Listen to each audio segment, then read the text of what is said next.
In this problem, Jay is creating parabolic equations for the golden arches of the McDonald's logo. He places the M as shown. So if the vertex of the parabola he has sketched is at -2, 8, so this point right here on this parabola is at -2, 8, we're looking to write an equation in vertex form for both parts of the M. So let's look at the parabola that Jay drew. We know it has to have a vertex of -2, 8, and we know that it opens down. So therefore, our A value must be negative. Let's go through our choices and see what we can eliminate. So if we look at our choice right here, we have y equals -2 parentheses x plus 2 squared plus 8. This choice seems realistic and viable because it has an A value that's negative.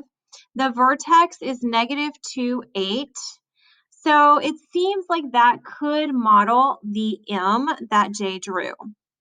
Let's go down to the next vertex form option. Here we have y equals 2 parentheses x minus 2 squared plus 8. The issue that I see with this one is that the A value is positive, which means that that parabola would open up. So therefore, I don't see this as an option for our M. Our last option is y equals -2, so that negative is good, x minus 2 squared plus 8. Now that vertex is at 2, 8. I don't think it's a great fit for the parabola that Jay drew on the left, but remember, we also have to find the equation for the parabola on the right. So let's go ahead and draw that parabola in.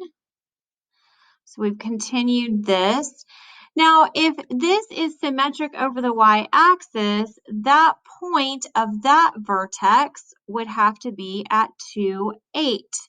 And again, it opens down. So here we have the vertex at 2, 8, and it opens down. So I'm thinking that this last vertex form, y equals -2 times x minus 2 squared plus 8, is viable for the second parabola, the one on the right. Now we need to look at our standard form. So let's take our vertex forms that we have, y equals -2 times x plus 2 squared plus 8. And we could either use a graphing tool such as a calculator or Desmos to see if these matched any of the standard forms, or we could multiply this out by hand, which is what I'll do here. So this is -2 times x plus 2 times x plus 2 plus 8. So that's going to be -2x minus 4 times x plus 2 plus 8. Now go ahead and FOIL or distribute. That's going to be -2x squared minus 4x minus 4x minus 8 plus 8. So this minus 8 plus 8 cancels, and we get -2x squared minus 8x as an option. So let's see, is that on here? That is on here, right here, so that's an option. Now let's look at our other vertex form that we chose, and we'll do the same thing with it. So let's start with it. Y equals, and that was -2 times x minus 2 squared plus 8. We'll go ahead and expand that and then multiply the first two. So that'll be -2x plus 4 times x minus 2 plus 8. So that's -2x squared plus 4x minus 8 plus 8. And again, this minus 8 plus 8 cancels. And we get -2x squared plus 8x. So that's our other option right here. And so that means this 2x squared minus 8x is not an option, again, because that would open up.